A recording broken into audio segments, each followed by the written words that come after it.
అమరావతి ఈ రాజధాని ఒకవేళ అయితే ఇండియాలో ఫస్ట్ స్మార్టెస్ట్ సిటీ అవుతుంది. ఇదేం ఫారెన్ లొకేషన్ కాదు, భారతదేశంలోని ఆంధ్రప్రదేశ్ యొక్క రాష్ట్ర రాజధాని. ఈ Amaravati blue print normal engineer చేశారనుకుంటున్నారా? లేదు, లండన్ ఇంకా సింగపూర్ వంటి సిటీలను నిర్మించిన ఆర్కిటెక్చర్ చేశారు. ఈ అమరావతి ఆంధ్రప్రదేశ్కి కొత్త రాజధాని. ఇప్పుడు అందరికీ ఒక డౌట్ రావాలి, ఆంధ్రప్రదేశ్ క్యాపిటల్ హైదరాబాద్ కదా అని. ఇంత పెద్ద సిటీ, ఇంత పెద్ద స్మార్ట్ సిటీ నిర్మించాలనే ఆలోచన ఎవరికి వచ్చిందంట? ఈ ఐడియా వచ్చింది 2014 నుండి 2020 వరకు పూర్తి చేయాలని. కానీ 2024 వచ్చేసింది, ఇప్పటి వరకు ఎందుకు పూర్తి అవ్వలేదు? దీని బడ్జెట్ ముందు 50,000 కోట్లు, ఇప్పుడు 1,00,000 కోట్లు ఎందుకు అయ్యింది? ఇప్పుడు ఆంధ్రప్రదేశ్ రాజధానికి స్థలం ఎక్కడి నుంచి వచ్చింది? ఇప్పుడు ఉన్న కేంద్ర ప్రభుత్వం అమరావతికి చాలా ఇంపార్టెంట్ ఇస్తుంది. ఎందుకు? ఇలాంటి మరిన్ని విషయాలు తెలుసుకోవాలంటే ఈ వీడియోని స్కిప్ చేయకుండా చూడండి. నా పేరు గణేష్, నేను కొత్తగా యూట్యూబ్ ఛానల్ స్టార్ట్ చేస్తున్నాను. నా మొదటి అడుగు, నా మొదటి వీడియో మన రాష్ట్ర రాజధాని అభివృద్ధితో మొదలవ్వాలని స్టార్ట్ చేస్తున్నాను. అమరావతి అనగా మనకు గుర్తుకొచ్చేది ఒక చరిత్రాత్మక ప్రదేశం. మన ఆంధ్రప్రదేశ్లోని గుంటూరు జిల్లాలోని ఈ అమరావతి సిటీ ఉంది. ఇంకా ఇదే పేరుతో మహారాష్ట్రలోని కూడా అమరావతి సిటీ ఉంది.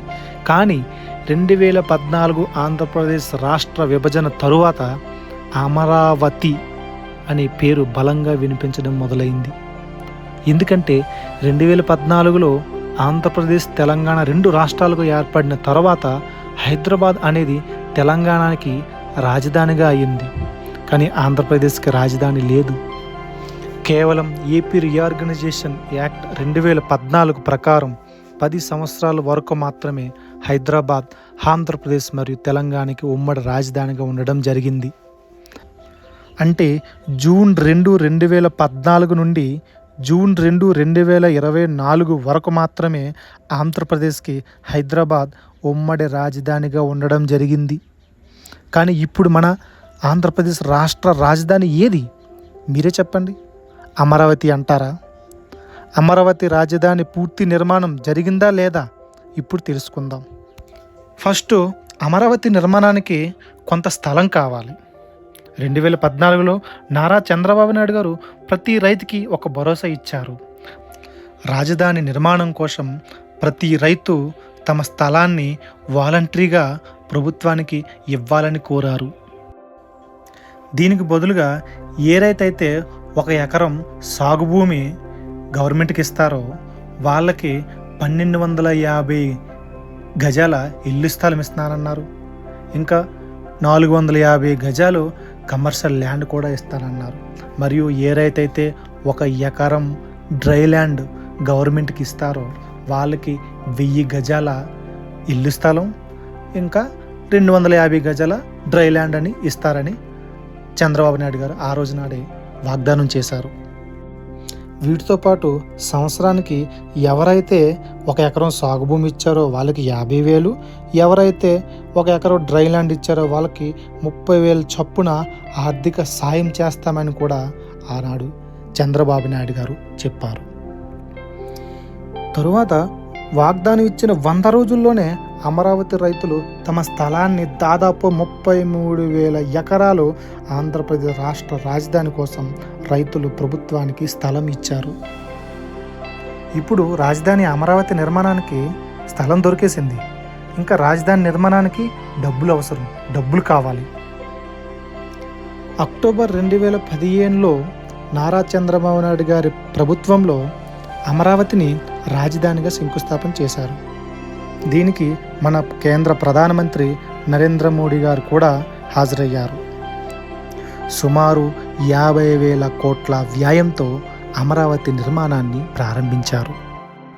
దీనికి వరల్డ్ బ్యాంక్ నుండి 2,100 కోట్లు, ఏషియన్ బ్యాంక్ నుంచి 1,400 కోట్లు, ఇంకా అనేక ప్రముఖ కంపెనీలు తమ బ్రాంచులను ఓపెన్ చేయడానికి అమరావతి నిర్మాణంలో ఇన్వెస్ట్ చేశారు.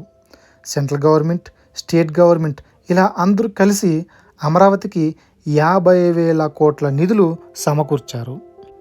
వెంటనే అమరావతి నిర్మాణాన్ని ప్రారంభించారు. టెంపరరీ అసెంబ్లీ నిర్మించారు, టెంపరరీ హైకోర్టు నిర్మించారు, ఇంకా కొన్ని బిల్డింగ్స్కి శంకుస్థాపన కూడా చేశారు. తర్వాత రోడ్లు కూడా తయారు చేసేశారు. టోటల్ 10,000 కోట్లు ఖర్చు పెట్టారు.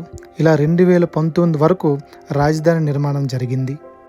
కానీ ఇప్పుడు వరకు ఒక ఎత్తు అయితే, కానీ ఇప్పుడు వస్తుంది అందరికీ మంచి ట్విస్ట్, మంచి మజా. ఎందుకంటే 2019లో ఎలక్షన్స్ వచ్చాయి. అందులో నారా చంద్రబాబు నాయుడు గారి ప్రభుత్వం కూలిపోయింది. వైఎస్ జగన్మోహన్ రెడ్డి గారి ప్రభుత్వం వచ్చింది. వైఎస్ జగన్మోహన్ రెడ్డి గారు వచ్చి రాగానే చెప్పారు, మేము అమరావతిని రాజధానిగా చెయ్యము అని. ఎందుకంటే డిసెంబర్ 2019లో జగన్మోహన్ రెడ్డి గారు ఇలా చెప్పారు, అమరావతి ఒకే రాజధాని కాదు, ఎగ్జిక్యూటివ్ క్యాపిటల్గా విశాఖపట్నం, జ్యుడిషియల్ క్యాపిటల్గా కర్నూలు, ఇంకా లెజిస్లేటివ్ క్యాపిటల్గా అమరావతిని చేస్తామని చెప్పారు.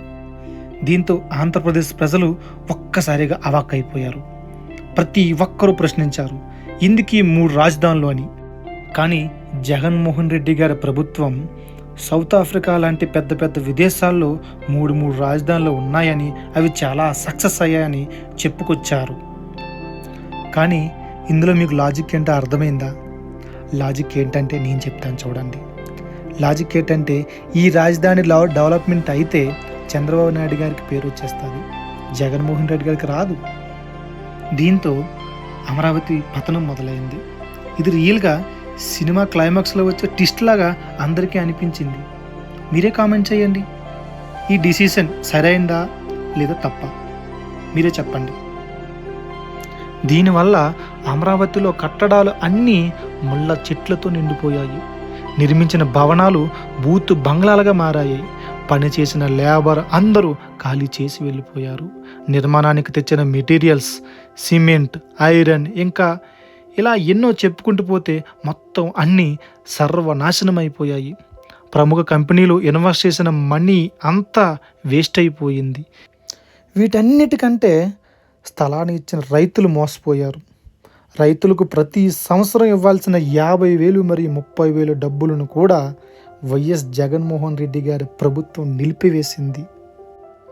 ఒకవైపు అమరావతి నిర్మాణాన్ని ఆపివేయడం, ఇంకోవైపు ప్రతి సంవత్సరం ఇచ్చే డబ్బులని నిలిపివేయడంతో అమరావతి రైతులలో ఆందోళన చెలరేగింది. దీంతో అమరావతి ప్రజలు రోడ్లెక్కారు, ధర్నాలు చేశారు, హైకోర్టులో ప్రభుత్వం కేసు కూడా వేశారు. న్యాయోపన్యాయాలు విన్న హైకోర్టు కూడా రైతులకి అనుకూలంగా తీర్పు ఇచ్చింది.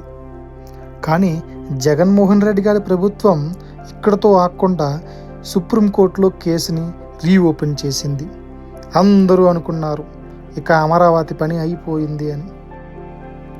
కానీ ఈసారి ఆంధ్రప్రదేశ్ చరిత్రలో ఎన్నడూ లేని మెజారిటీ విజయంతో జూన్ 4, 2024లో మళ్ళీ నారా చంద్రబాబు నాయుడు గారి ప్రభుత్వం మళ్ళీ అధికారంలోకి వచ్చింది. వచ్చి రాగానే ఆంధ్రప్రదేశ్కి ఒకే ఒక రాజధాని ఉంటుందని చెప్పారు. అది అమరావతియే అని కూడా చెప్పారు. కిందటిసారి లేట్ చేసి చాలా తప్పు చేశానని, ఇప్పుడు అలా కాదు కానీ కేవలం 2.5 సంవత్సరాల్లోనే రాజధానిని నిర్మించి తీరుతానని శపథం చేశారు. హైదరాబాద్ని ఒక ఐటీ హబ్గా తయారు చేయడంలో చంద్రబాబు నాయుడు గారి హస్తం ఎంత ఉందో అమరావతిని కూడా అంతే డెవలప్మెంట్ చేస్తారని ప్రజలలో బాగా నమ్మకం వచ్చింది. తర్వాత అమరావతిలో కూరుకుపోయిన చెత్తని, డ్రైనేజీని ఒక పక్క నుంచి క్లీన్ చేయించారు. 2015లో నిర్మించిన భవనాల పరిస్థితిని, అక్కడ ఉన్న రోడ్లను పరిశీలించడానికి ఒక సర్వేని కూడా నియమించారు.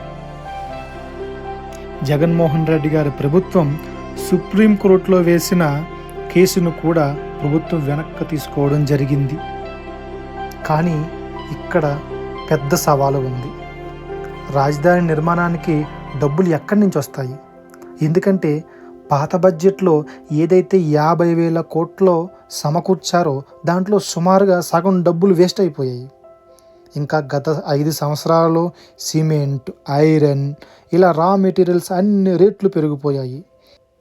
పాత బడ్జెట్లో 50 కోట్ల రూపాయలతో అవ్వాల్సిన నిర్మాణం ఇప్పుడు 1,00,00,000 కోట్ల రూపాయలకు పెరిగిపోయింది. ఈ డబ్బు ఎక్కడి నుంచి వస్తుంది? గత 5 సంవత్సరాలలో ఆంధ్రప్రదేశ్ రాష్ట్రానికి రెవెన్యూ లేదు. పైగా వైఎస్ జగన్మోహన్ రెడ్డి గారు మీకు ఈ బెనిఫిట్స్ ఇస్తాం, అమ్మఒడి ఇస్తాం, ఇలా ఎన్నో స్కీమ్స్కి గత 5 సంవత్సరాలలో అక్షరాల 4,56,000 కోట్ల రూపాయలు ఖర్చు చేసింది. రాష్ట్ర ఖజానా మొత్తం ఖాళీ చేసింది. మళ్ళీ చంద్రబాబు నాయుడు గారు మీకు సూపర్ 6 స్కీమ్స్ ఇస్తామని కూడా చెప్పారు. ఇవి కూడా ఇవ్వాలి. పాత గవర్నమెంట్ ఏవైతే స్కీమ్స్ అందుబాటులో ఉంచిందో అవి కూడా ఇవ్వాలి. ఇప్పుడు ఎలా చేస్తారు? ఇప్పుడున్న గవర్నమెంట్ ఏం చెబుతుందంటే వరల్డ్ బ్యాంక్ నుండి ఇంకొంచెం లోన్, ఏషియన్ బ్యాంక్ నుండి ఇంకొంచెం లోన్, ఇంకా చాలా ఇన్వెస్టర్స్ నుండి ఇన్వెస్ట్మెంట్ చేయిస్తామని చెబుతుంది. కానీ చంద్రబాబు నాయుడు గారు అమరావతిని నిర్మించగలరా? ఇది సాధ్యమవుతుందా? అవుతుంది. ఎందుకంటే చంద్రబాబు నాయుడు గారు కేంద్రం నుండి ఆంధ్రప్రదేశ్ రాష్ట్ర రాజధాని కోసం ఒక ప్యాకేజ్ కావాలని సహాయం కోరారు. కానీ కేంద్రంలో ఉన్న బీజేపీ గవర్నమెంట్ నార్మల్ పరిస్థితుల్లో ఉంటే సాయం చేస్తే చేసేవారు, లేకపోతే చేసేవారు కాదు. కానీ ఇప్పుడు బీజేపీ పరిస్థితి వేరే. ఏపీ సీఎం చంద్రబాబు నాయుడు గారు ఇంకా బీహార్ సీఎం నితీష్ కుమార్ గారి మద్దతుతో బీజేపీ కేంద్రంలో గవర్నమెంట్ ఫామ్ చేసింది. అందువల్ల ఇప్పుడు చంద్రబాబు నాయుడు గారు చెప్పినట్టు మోడీ సర్కార్ సహాయం చేయవలసింది. అందువలనే ఈ 2024 యూనియన్ బడ్జెట్లో ఏకంగా అక్షరాల 15,000 కోట్ల రూపాయలు ఆంధ్రప్రదేశ్ రాష్ట్ర రాజధాని కోసం కేటాయించింది కేంద్రం. ఇంకా రానున్న రోజుల్లో రాజధానికి కావలసిన సాయం చేస్తామని స్వయంగా కేంద్ర ఆర్థిక మంత్రి నిర్మలా సీతారామన్ తెలిపారు. ప్రస్తుతం మన ఆంధ్రప్రదేశ్లో ఉన్న ప్రభుత్వం త్వరగా మన రాజధాని అయిన అమరావతిని పూర్తి చేయవలసిందిగా కోరుకుంటున్నాను. ఇది నా ఒక్కరి కల కాదు, మన ఆంధ్రప్రదేశ్లో ఉన్న సుమారు 6 కోట్ల మంది ప్రజల కల. జై హింద్. మళ్ళీ మంచి ఇంపార్టెంట్ కంటెంట్తో మళ్ళీ కలుద్దాం. Bye bye. Please subscribe my channel.